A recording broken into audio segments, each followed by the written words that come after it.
ఈ నెల 9వ తారీఖు నుంచి రాష్ట్ర ప్రభుత్వం చేపట్టిన మహాలక్ష్మి ఉచిత ప్రయాణం మహిళలకి, ఆడపిల్లలకి, అదేవిధంగా థర్డ్ జెండర్కి టీఎస్ఆర్టీసీ యాజమాన్యం చాలా సక్సెస్ఫుల్గా ఇంప్లిమెంట్ చేయడం జరుగుతుంది. చాలా చోట్ల అనూహ్య స్పందన వచ్చింది. రికార్డ్ స్థాయిలో ప్రయాణికులు మా బస్సులో ప్రయాణం చేయడం జరుగుతుంది.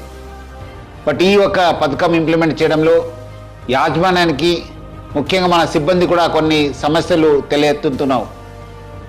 ముఖ్యంగా చాలామంది మహిళలు తక్కువ దూరంకి వెళ్ళే వాళ్ళు కూడా మన ఎక్స్ప్రెస్ బస్సులో ఎక్కి దూర ప్రాంతం వెళ్ళే ప్రయాణికులకి ఇబ్బంది కలిగించే విధంగా ప్రయాణం చేస్తున్నారు. వాళ్ళందరూ కూడా నా తరఫు నుంచి, యాజమాన్య తరఫు నుంచి కోరుతున్నాను, మీరు తక్కువ దూరంలో వెళ్ళే వాళ్ళైతే వెలుగు బస్సులో ప్రయాణించాలని చెప్పి నేను మరీ కోరుతున్నాను.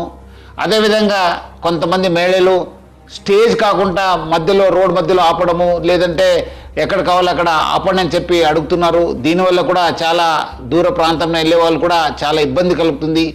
స్టేజ్ దగ్గర మాత్రమే మా బస్సు ఆగడం జరుగుతుంది.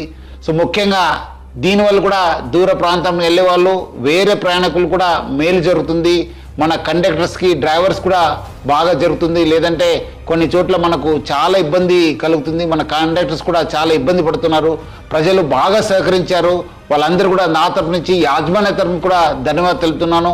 వచ్చే రోజు కూడా ఈ ఒక స్కీమ్ని ఇంప్లిమెంట్ చేయడానికి మహిళలు, ఆడపిల్లలు, థర్డ్ జెండర్ వాళ్ళందరూ కూడా సహకరించాలని చెప్పి నేను మరీ యాజమాన్య తరఫు నుంచి అందరు కోరుతూ, మహిళా లోకానికి, ఆడపిల్లలకి, థర్డ్ జెండర్ అందరూ కూడా నేను యాజమాన్య తరఫు నుంచి కూడా సహకరించేందుకు పేరుగా ధన్యవాదాలు తెలుపుతున్నాను.